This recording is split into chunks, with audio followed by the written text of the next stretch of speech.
and truth be told, in many cases this is true, because if you look at, say, buying a bag of organic carrots versus a bag of just your regular carrots, right? Typically the organic is going to cost more, right? And we tend to think of organic as being quote unquote healthier. Or we may compare, say, produce to a candy bar, you say, or whatever. The thing is that we sometimes get these things a little distorted in that what are we really comparing? When you go ahead and you compare the cost of one thing to another, what are you using as the basis for that? In other words, are you basing it upon the weight of that object? So if I took this book and I compared it to this phone, and we're going strictly by weight, if the phone was more expensive, it's smaller, it's more expensive than this book, well, that couldn't be right. Or I mean, that would be you certainly wouldn't want to pay that much for the phone then, right? Well, no, because we look at the phone and we say the phone is worth that extra value because the phone has, I could basically download this whole book and a million other functions, right? The phone has more features, more versatility, more benefits than, say, the book, right? So we know that the value of a particular food is not just inherent in, say, its appearance or its weight. And what's interesting is many times we get deceived into making these similar types of comparisons with the food that we eat. We look at it strictly as, well, here's a carrot and here's a carrot. One's, let's say, organic, one's not, and they're the exact same size, right? So why would I pay that extra few bucks or whatever the case may be for the organic carrot? But it goes a lot deeper than organic. There's other things that make foods more versatile, better for you, healthier, than just the fact that they are organic or not organic. All right. Let me give you an example. One is, what other costs are associated with eating bad food? The Time magazine had an article a few years ago I thought was kind of interesting. It was called "The Real Cost of Cheap Food."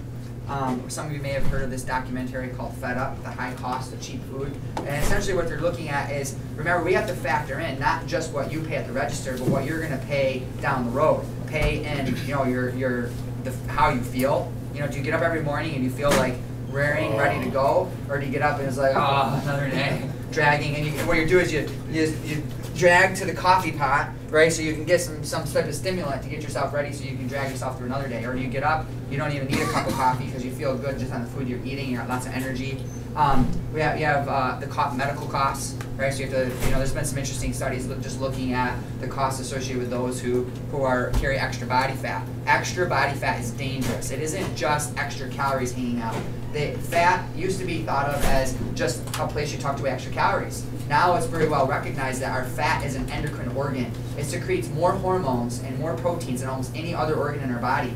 In fact, they've identified over 20 different hormones that are secreted by our fat cells and 80 different proteins that are secreted by the fat cells. And most of these are inflammatory, meaning that they travel throughout the body and they wreak havoc everywhere. They increase your risk of diabetes, increase your risk of cancer, increase your risk of heart disease, and so on. You go down the line, the more fat you carry in the body, the more, basically, every study that's looked at waist to hip ratio, because belly fat is the most dangerous type of fat, finds that the greater your waist to hip ratio, the greater your likelihood of dying, of every cause of death. The Women's Nurse Health Study, the Shanghai Women's Nurses Health Study, almost every study that's looked at this has found this similar correlation. And now, because we understand that fat is so dangerous, we understand that when you eat foods that make you gain body fat, you're increasing your costs. So we have to think of costs in many different ways other than just what you pay right there at the register. What are you going to pay down the road? What is the cost, the emotional cost that your family has to deal with when they're taking care of you or they're paying for your medical bills, right?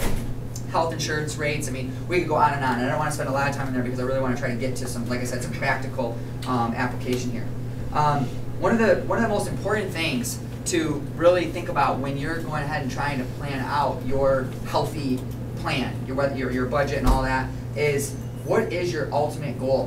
What are you aiming for when it comes to a healthy diet? Because unless you have something that you're aiming for, how are you ever going to arrive? How are you ever going to, really, a lot of people just kind of wander through the nutrition every day based upon just what am I in the mood for. Feel like this, I feel like that, I feel like I want to have a sub. Today I'm in the mood for pizza, tomorrow I want lasagna. That's kind of how, I know I myself am guilty of this. For quite a few years I lived that way. It was really just whatever looked good, tasted good, smelled good, right? There was no planning involved in it. And I certainly didn't have any sort of long-term nutrition goal. So if I were to ask you today, what's your long-term nutrition goal? Would you even be able to answer that? Where do you want to be one day when it comes to your eating? Now, in my opinion, and I don't have time to go into this in great detail today, but I'm just going to throw out my opinion out there just so you can kind of see. This might be the topic of another whole presentation, but in my opinion, when you're trying to choose a long-term nutrition goal, there's a few kind of parameters that you want to make sure that they're going to encompass that ultimate destination. One is it healthy? Does it provide a full range of micro and macronutrients? Because we know that micronutrients, think of things like vitamin C and B vitamins and potassium. And then we have macro, meaning large, so you have your proteins, your carbohydrates, your fats. We need both of them. Studies show that when you're missing certain micronutrients, you experience disease. Some of these are pretty common. You would think they would be pretty common today because we've had so much time that's gone by and a lot of research. But things like, for example, vitamin C in the 1800s, people didn't know about this. So they go on these long voyages, they get this disease called scurvy. Why? Because they weren't eating anything with vitamin C in it. So this is where you see the old pirate movies where they go, you scurvy dog, or swab the decks, you limeys. They refer to them as limeys because they would, a British naval surgeon had this theory that if you would eat certain foods, particularly citrus fruits, that it would prevent this disease called scurvy. And he was made fun of. That's ridiculous, because he started making his sailors carry big barrels of limes on board their ships. And so they were picked on because of it, but guess who came back with no scurvy? So those who were eating sauerkraut or apples or limes, just picking up this one nutrient that prevented this disease called scurvy. We also see these diseases associated with your body's ability to burn body fat. So for example, vitamin C is a good one. Did you know that studies show that when you exercise with low serum levels of vitamin C, you can burn up to less than 40% less body fat than someone else working out alongside you who has adequate vitamin C circulating in their blood. So that's pretty important, right? Because you might be working your butt off, but yet you're not getting the results of this little old lady next to you who's just kind of eking through her workout, but she's really doing good with her nutrition, right? And I see this all the time. I see clients come in dripping sweat. They're driving themselves in the ground with no real results to speak of because they just won't take the nutrition part seriously. Those vitamins, minerals, micronutrients are super important for your health, for your metabolism, and they regulate every cellular thing that's going on inside your body. So this diet's got to be chock full of nutrients. Does it, and some other elements that are important, is how about longevity? Who cares if it makes you look like a big muscle guy if you're going to be dead at the age of 40 years old, right? I mean, ideally we want a diet that's going to sustain us so that we're not just living to be an old age, because who wants to be old and living, you know, all hooked up to wires and things in a nursing home, right? We want to be able to be active when we're living a healthy life and not on a whole bunch of medications and things, right? Does it taste good? You know, is it something that is sustainable? Because there's many diets that can get you some great results.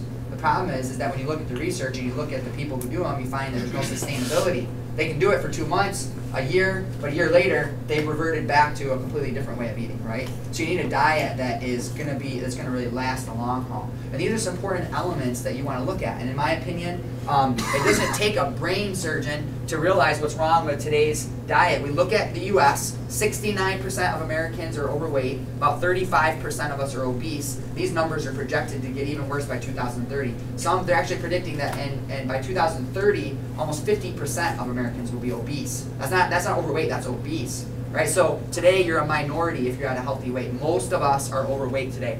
And you look at what we eat. You see all this packaged, processed stuff, right? Now you go to countries where you don't see the packaging, and you know, such as this country here, and you look at the food that they're eating. This is a week's worth of food for these people, and you see fruits and vegetables and whole food. You don't see any packaged stuff, right? You also don't see much meat and dairy. In fact, I don't see any meat on there at all. I see one bottle of milk for a giant family. That's coming from small mammals like goat or sheep, and predominantly fruits and vegetables. In fact, they're eating a lot of some of the foods that many people today will try to convince us make you overweight. Foods that we avoid like the plague that I'm going to try to show you are some it would be one of the dumbest things you could possibly do would be to avoid some of these foods that people are trying to convince you make you overweight. I'm going to show you some good science to back it up. So these people live oftentimes on predominantly starch-based diets. How many people could say that they've heard or they try to avoid things like, or they've heard that you should avoid things like potatoes, rice, you know, things that got a lot of carbs in them, right? Especially starchy carbs, right? These are the things that supposedly make us fat or are going to, you know, increase our appetite and so on. And I want to show you why this is absolutely false. And again, when you go to the scientific literature and real life experience, you're going to see that this isn't the case.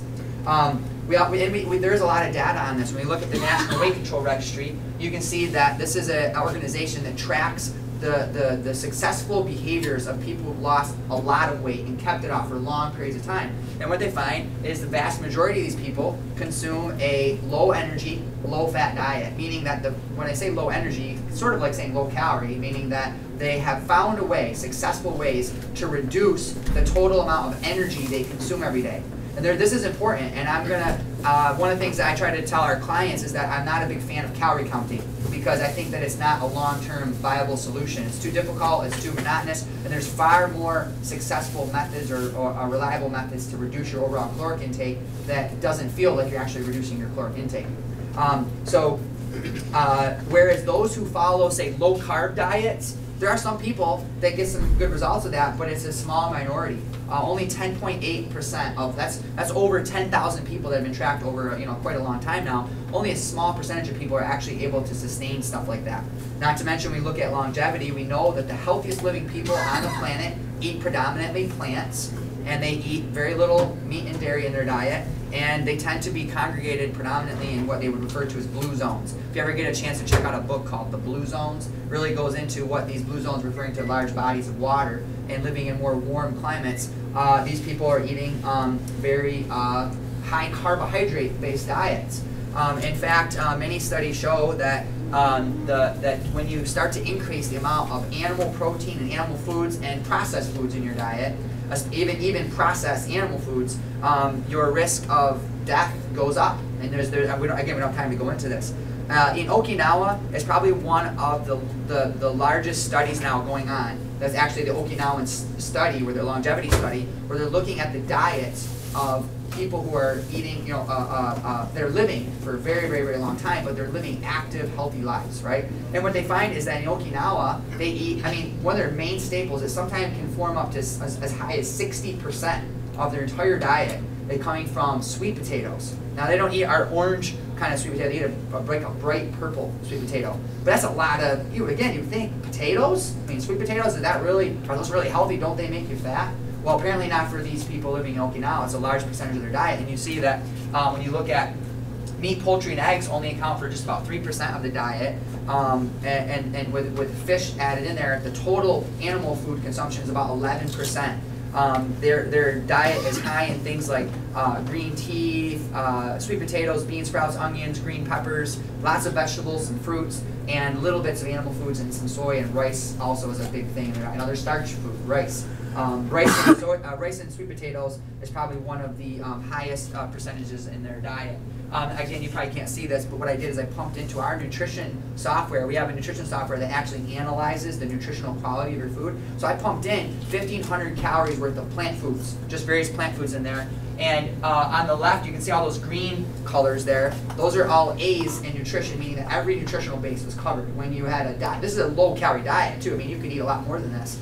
But this is at only 1,500 calories. Almost every nutritional base was covered. And the arrows with red were either they had too much of that vitamin, pointing up, or in the case of, like, say, sodium, sodium was very low on this diet. So meaning that you could salt your food a little bit and still get away with it, right? So this plant-based diet was super nutritious. On the other hand, I pumped in, on this page, I pumped in the same number of calories, actually even a little bit less, from animal-based foods. This would be a low-carb type diet. And you can see that on the left, while some vitamin and minerals were covered, most of them were either extremely high, so way over saturated fat intake, and others were extremely low. They just did not provide those essential micronutrients that your body needs. Plant foods are the richest sources of micronutrients you're going to find on the planet.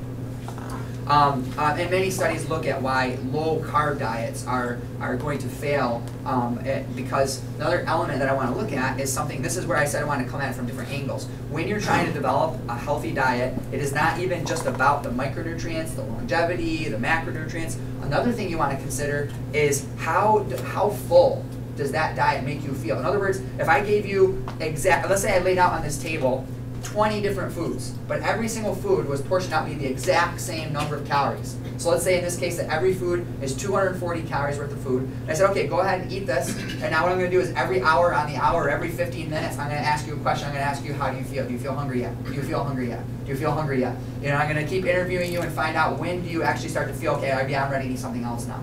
What would happen? I bet you'd be surprised to find out that this has actually been done. It's actually called a satiety index.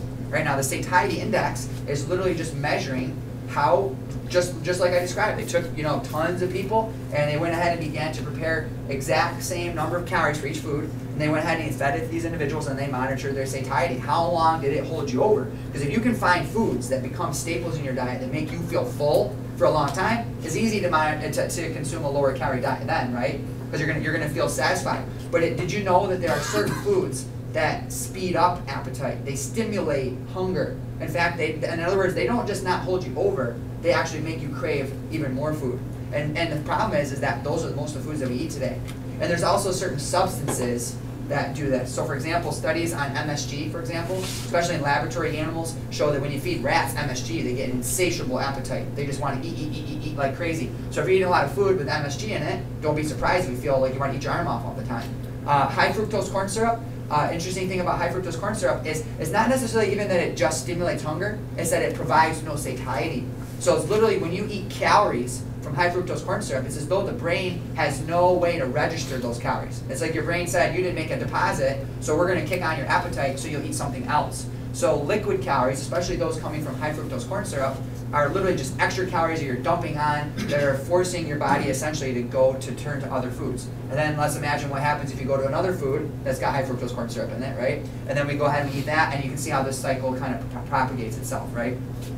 So in the satiety index, here's again, I'm sure you probably can't see that up there, but what we find is that some of the foods that are the most filling, the most satisfying, are shockers for many people. There's some of the foods that are, in fact, there's some of the foods that many people try to convince us are going to make us gain weight or get overweight. In fact, the highest satiety food, given a score of 323%. Now, just to kind of show you what these numbers mean, 323% is, let's compare eggs, which I think eggs got a score. Many people think of eggs as like a weight loss food, right? It's high in protein, so many people go to eggs for that satiety, that fullness, and we're told that protein is a rich source of helping to provide more satiety. So eggs were given a score of I think like 150%.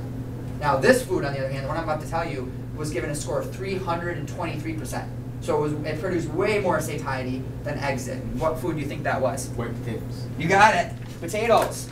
And in particular, in this study, it was boiled potatoes. Now, why would boiling a potato versus, say, baking potato versus any other way type of potato, why would it make a difference? Well, because when you start to look at food, you find some interesting properties about certain foods that make them superfoods when it comes to satiety.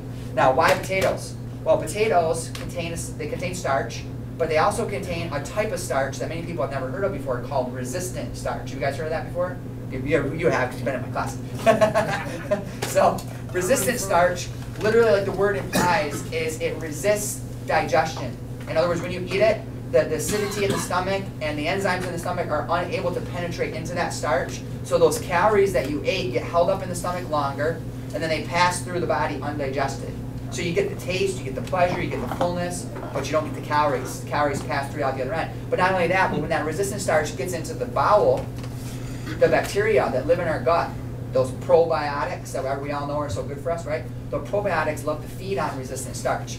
So they go ahead and they feed on it, and they produce these immune-boosting substances, and they actually help block certain chemicals so basically the way the body works is typically it likes to burn carbs. But when this particular substance is produced by this bacterial action in the gut, it blocks the ability of the body's ability to burn carbohydrate, and it starts to turn more towards your own body fat for a fuel source. So it's kind of interesting that the complex dynamic of resistant starch, and it's found in many foods that are starch-based foods like beans, potatoes, green bananas, oatmeal, and many other starch-containing foods. And resistant starch is particularly high in foods that have been cooked and then cooled. Right? So boiled potatoes, when they're warm, are actually relatively lower in resistant starch. But when you boil your potatoes and then you let them cool and you slice them up and make potato salad, you make a really healthy potato salad. So I make a delicious potato salad now, and I have it all the time. It's absolutely delicious with mustard, just a little bit of healthy fat in there, some sliced onion and some spices, and whisk it all up, keep it in the fridge, and I have a big serving of this potato salad with my meals. It's absolutely delicious. It's very, very satiating. just want to let you guys know, I did have a sign-in sheet here. If you would like to get the copy of today's notes, we have a lot of other tips that in case we don't get to those, you can get a copy of those. I'll give you all my notes for today. And you can check out some of the, if you want to check out the satiety index for yourself and see where those foods rate. Another study that was done is kind of interesting that looked at this was they took they took some of these foods from the satiety index as well as some other factors that come into play when it comes to fullness. This particular organization literally referred to it as the fullness factor. So what foods provide the most fullness and satiety? And interesting enough, look at what was one of the top foods. Watermelon. Can you believe it? The one, again, another food that's considered a higher glycemic, higher natural sugars. Many people are like, oh, it's all that sugar, I can't eat that, it's going to make me... Well, watermelon was almost at the top of the list when it came to fullness. If you ever eat, go ahead. The thing about watermelon is it's so much water, and believe it or not, foods containing water actually help increase satiety. It doesn't mean you eat something and you drink a glass of water. Foods that contain water actually increase satiety. This is part of the reason that foods that are, think about fruits and vegetables, they contain more water than any other food. What do we do with processed food? We dehydrate it so it doesn't spoil. And what do we do with meat? We cook it so we can kill off bacteria, and we remove a large part of the moisture, right? Animals in the wild, when they eat meat, they eat blood and all. They're eating wet, sloppy stuff, right? Provides a ton of satiety and fullness. Now, I'm not telling you to eat raw meat. I'm just making that point. So processed foods, you can see, are very low on that fullness factor list, and they're very calorie dense. They're super, super easy to overeat. All right, so this all, to bring this back around, the main point is that we want to start building our diet based upon the foods that provide tons of nutrients and make you feel full, right? So you can eat them during the day and feel satisfied. And that's the plan. So when you start establishing what you're even going to be shopping for to begin with, who cares if something's on sale? If it isn't going to make you feel full, you're going to spend more in the long run, right? Because you're going to buy another serving and another serving and another serving, right? You're going to keep going back. So we don't want to just go for that. We want to have a plan before we start. So you're going to make up a list, and I have the list included here, like I said, for the notes if you guys want this, a list of like the top 10 fullness foods and most nutrient-dense foods that you can be eating almost every day. These are foods you want. These should be your go-to foods every single day that you're having on a regular basis. Obviously, the foods that are low on the fullness factor list or satiety index, or foods that are very calorie dense or very poor in micronutrients, those things we want to get out of the diet, and they should be only on on rare occasions, special dinners out with friends or something. But they shouldn't be things that you keep stocked in your house.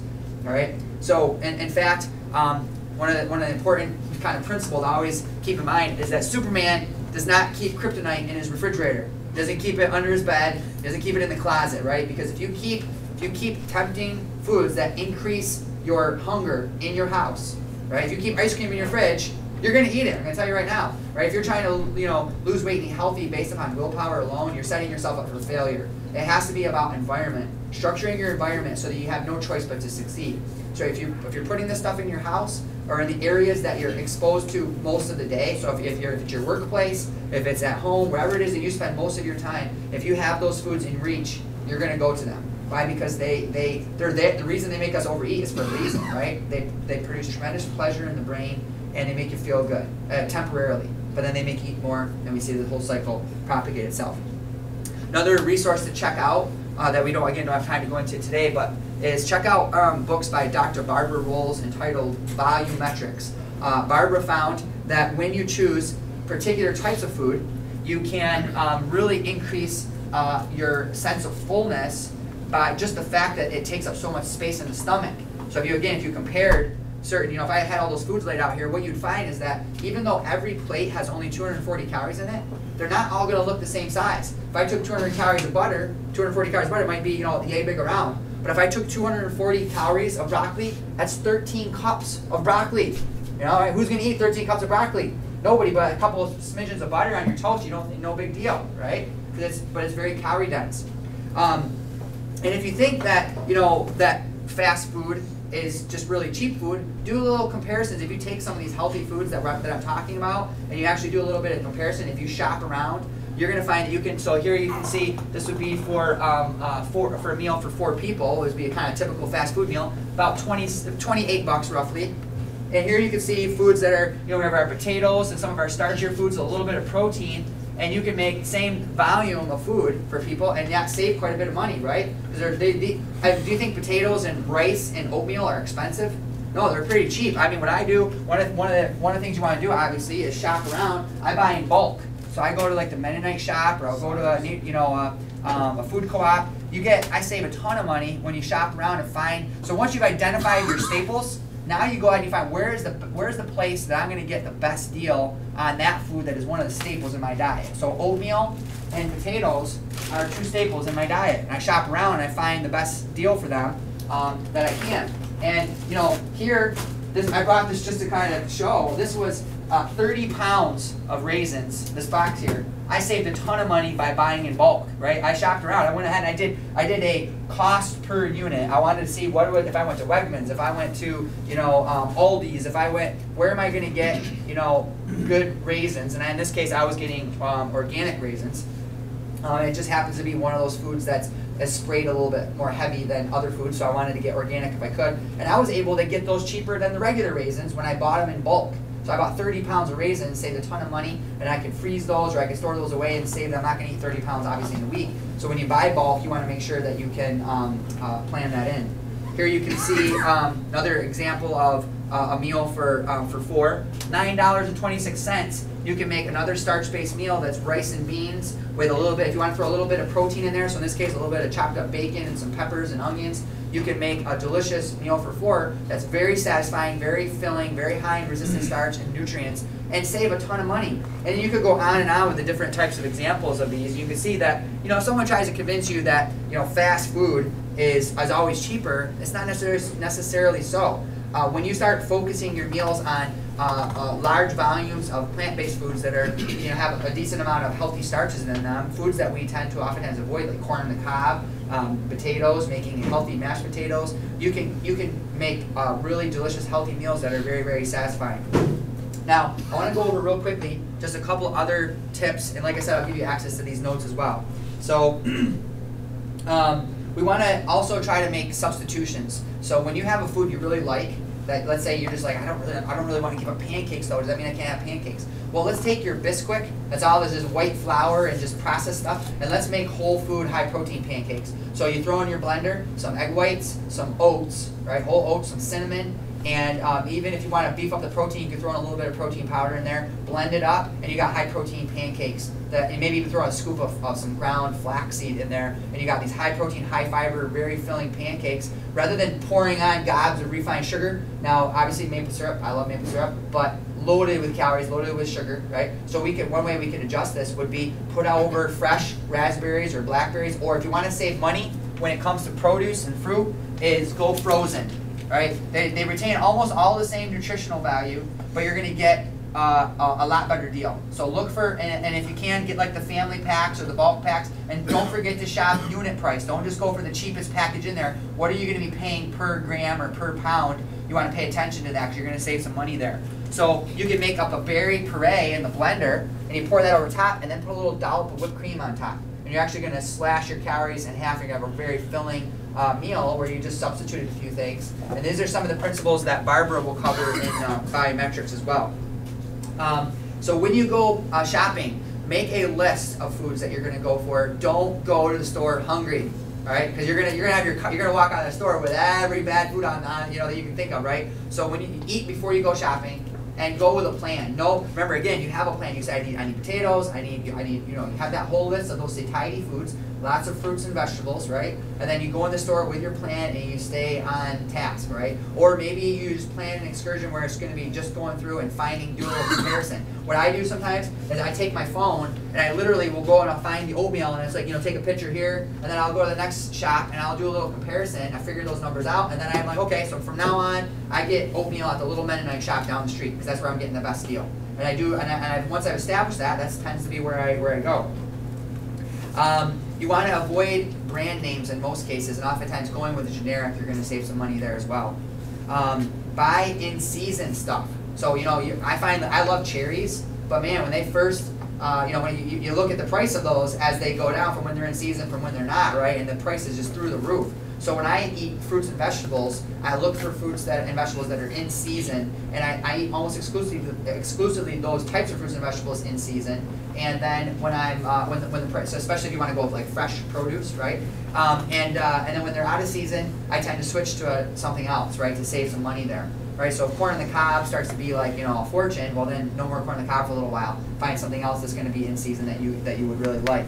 Another trick is when you get your produce, something that many people experience is wasting, right? They literally, it spoils. So when you take your produce, is go home and have a time or a day where you're going to just do some chopping and whatnot and store it in the freezer. You know, go ahead and chop up your broccoli or your cauliflower, your head of cauliflower. Oftentimes you can save a lot of money when you buy fresh produce versus the frozen in some cases, and take it home, rinse it yourself, chop it up, throw it in the freezer.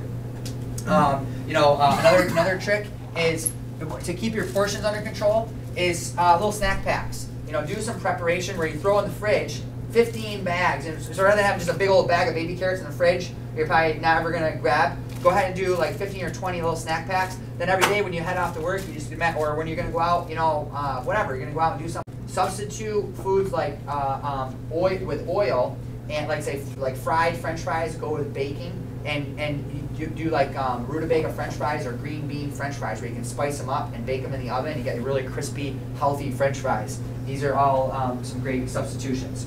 Obviously, we have coupons, buying in bulk. Buying also, sometimes you can save some money by buying close to being expired foods. If they're still good and they're reaching that expiration date, you oftentimes can find some good deals. There is a cool book you can check out called Mindless Eating by Dr. Brian Wansink from Cornell University. And what Brian does in here is this book is chock full of strategies of how to structure your environment to naturally eat less. And what Brian, as basically a food and brand researcher at Cornell, has discovered is that what influences our eating is not so much your hunger as much as it is your surroundings. Right? So they do some wild experiments to show and prove that people will eat more just by the packaging on the label, by the environment, who you're eating with. If you eat with an overweight person, you're probably gonna eat more. You eat with more people, you're gonna eat more. You eat with less people or by yourself, you're gonna eat less. A lot of these different things. Or if you're eating in front of the TV, you're gonna eat more, right? So some neat kind of things in here. I would definitely recommend you check that out because again, remember, when you're eating more often, you're spending more money, right? You're eating more of your stuff up, right? Don't waste your food. Right? Sometimes you get people who will say, "Well, I'm not going to waste my food. I don't want to waste the food because as my mom told me to eat everything on my plate." Well, you're wasting it. You're wasting it one of two ways. It's either going in the trash or it's going on your waste. Right? One popular quote is this idea that you can't what you eat in secret you wear in public. Right? So when you're out in public, it's pretty obvious if you're eating bad. Right? You waste it. I know for myself because I struggled with my weight for years, and I literally carried it around everywhere I went, right? So you don't think of it in that sense. Think of it that way. What I do is when I have something on my plate and I'm full and I know I'm full, I get this old thinking out of my head and stop thinking like I'm wasting my food. But no, I'm wasting my food. No starving child in Africa is going to feel better when an obese person walks in and says, "Oh, see, I did this for you." No, you're not helping them at all by gobbling down those extra portions. So don't get away from that type of thinking. Bartering. Barter with people who have gardens. Be good friends with people who have gardens, right? So you hang out. I go up to my parents' house and I come home and I'm just loaded with fruits and vegetables, right? Let alone if you have why not get your own garden or even do a small little garden, a box garden where you can throw a few of those things in that are, that pop up like perennial type plants, greens, spices, things like this that you can throw into shakes or in salads that you can have right out the front door. So we make it super convenient. We have just like a little box right out front of the door, so it's almost like impossible not to walk past it every day. And we have lots of friends who have gardens. I can't tell you how many people you go to church or you go to some place and there's like a big box of zucchini sitting out there, right? And somebody's like, "He's got too many, they can't eat them all." So I'm the first person to go over there, stock them up. If you're not gonna eat them, slice them up, throw them in the freezer, right? Get a chest freezer and stock that stuff up so that you can have that for meals down the road. So I highly recommend you become good buddies with people who have gardens or grow your own. There's also those neat little kits now that they have have anybody seen them, that you can grow right indoors with all the different herbs, and you can grow spinach and tomatoes and everything on there as well. Eat weeds. This is another one that's kind of strange. You know, I mean, there's so many weeds that grow in your own yard that you could be that are edible, unless someone's spraying your yard or whatever. But there's so many things, plant foods, wild plant foods that we did. I mean, that's how we lived for thousands of years, right? And now we kind of think of it, unless it grows, you know, at Wegmans, then it's not edible, right? So, you know, we some days, you know, we forgot our greens. We'll go out in the backyard and we cut dandelion greens and we throw them in our salad. I mean, they sell dandelion greens right in Wegmans. Right? The weeds grow all over the place. This is the time of year. You get out in your yard, rather than just mowing the lawn, go out and start yanking some stuff up and throw that in your food. Let's see. Buy cheap proteins. So when you get your proteins, you want to go for, because you do want some natural proteins in your meals, because they will help with fullness and other benefits too. For, you know, if you're exercising, building muscle, keeping your metabolism high. So look for proteins that are going to be good, cheap sources of protein. Some of the cheapest sources of protein are going to be often frozen again. You're going to save some money when you go frozen. But sometimes you can find some good cuts. Depending, just do a little shopping around. So I'll get, like, you know, tilapia or haddock or cod in the frozen fillets. They're super simple to cook. Canned tuna with the water without the oil. You can go with legumes and beans. Remember, also a rich source of protein. And just do your shop around and find some good sources of lean, low-fat proteins. You want most of your fat not to be coming from cooked fats. Now the problem is when we cook our meats before we eat them, right? So the types of fats that are in there tend to be more harmful. So the types of fats you want are raw fats. So when you have that lean protein, so let's say you have a piece of fish, on the side a big scoop of healthy potato salad, and then right next to it, it should be a large serving of maybe some raw veggies. So that's a typical meal for me, where I have my potato salad, my baked tilapia fillet, and then right next to it I have a big pile of baby carrots and sugar snap peas, and then along with that, a little bit of healthy fat. So I might have just a handful of raw almonds or walnuts, or I might have a sliced up avocado and bean salad. So I got beans and onions and peppers and avocado and some Italian spices and a little vinegar. Whisk it all together, and I got a really healthy, high protein with healthy fat salad. Those are some great sides to go on your meals there. Let's see. Soups. Soups are super awesome for satiety. Soups provided more satiety than almost any other food combination food. Bring a packed lunch. Rather, you know, if you show up to work and you got no plan, you're in trouble, right? You're going to go to the nearest vending machine, or you're going to find whatever's on the nearest, you know, table or nearest shop. So when you go, get a cooler that you can throw in, and what you want to do is get little Tupperware containers where you have literally every day, you know, it's almost like you have 3 containers, right? One container, the largest container you want to have is full of raw veggies that you like. Sugar snap peas, green beans, baby carrots, or cooked veggies if you want. You know, throw some steamed broccoli or something like that. One container is your protein. Right, so you throw in your, you know, your fish or your whatever it is that your baked protein serving is, and that should be a little smaller container. You're looking at 4 to 8 ounces maximum for most people. If you're more active, if you're lifting weights, things like that, you can have a little bit more protein. But typically, it should be a small portion of animal protein in there, lean, right? Then a container like this. So this container here has some healthy fats in it. But I know that when I eat this, it's only going to be a small handful. I'm not going to. That'd be a lot of calories right there. So just a small handful of healthy fats.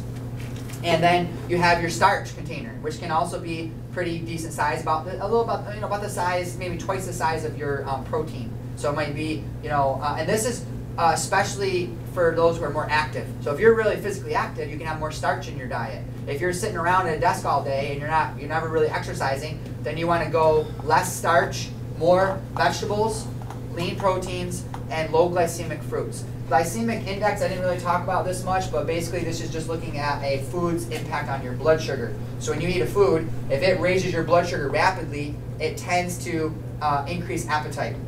Many of us get it. This is especially prominent in those who are overweight, because they have developed basically low-grade insulin or even high-grade insulin resistance, or pre-diabetic. So what happens is their blood sugar shoots through the roof, then it crashes down, and they're left with this hypoglycemic type of feeling. In other words, the only way they're going to feel better again is to eat something else that contains carbohydrate in it. So they gravitate back towards something sweet, usually a drink or candy, something like that, and then they eat it. They feel a little bit better, and then what happens? An hour or 2 later, they have hypoglycemia again, and they just repeat this cycle all day long. So you want foods that stable blood sugar. So low glycemic foods are best in that case. One little trick when it comes to fats is fats if anyone ever tells you that fats are needed, you gotta eat a lot of fat because fat increases satiety. Wrong. Fat does not increase satiety. If you go to the actual research on fat, fat itself is one of the least satiating foods you can eat. It does not really produce a lot of satiety. In fact, many studies show that when you eat fat, it makes you want to eat more fat.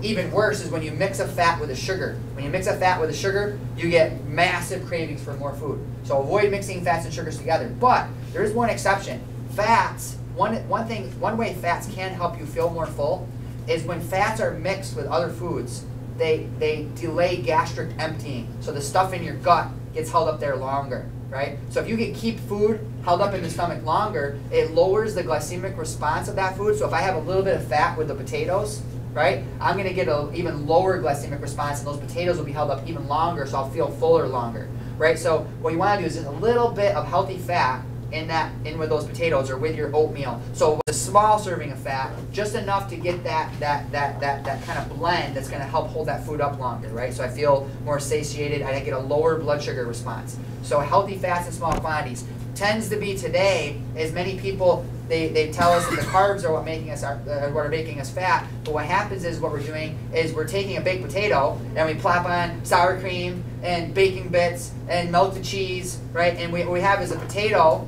that was mostly carbohydrate that now is mostly fat, right? Or we take a muffin with butter and all the other oils that are in it, and when you start looking at these carbohydrate foods, potato chips and yogurts and cookies and muffins, what you find is these blends of fat, sugar, fat, sugar, fat, sugar, and in most cases, like in potato chips, it's like 58% fat. There's more fat than there is carbohydrate. So it's weird that we get this sort of, this kind of twisted thinking because you see someone eating potato chips, oh, those carbs are making them fat. No, it's the fat in the carbohydrate along with it that's making you fat. Carbohydrates are rarely stored as fat in our body, only in extreme cases. That's called de novo lipogenesis, and it doesn't happen very often, only, like I said, in extreme cases. But fat is easily converted to stored fat, right? So now again, this doesn't mean we avoid fat, but it also doesn't mean we avoid carbohydrate. We want to keep the carbs healthy, whole food carbs, high in fiber, and keep the fat a little bit lower, but small amounts in each little meal to help us feel full.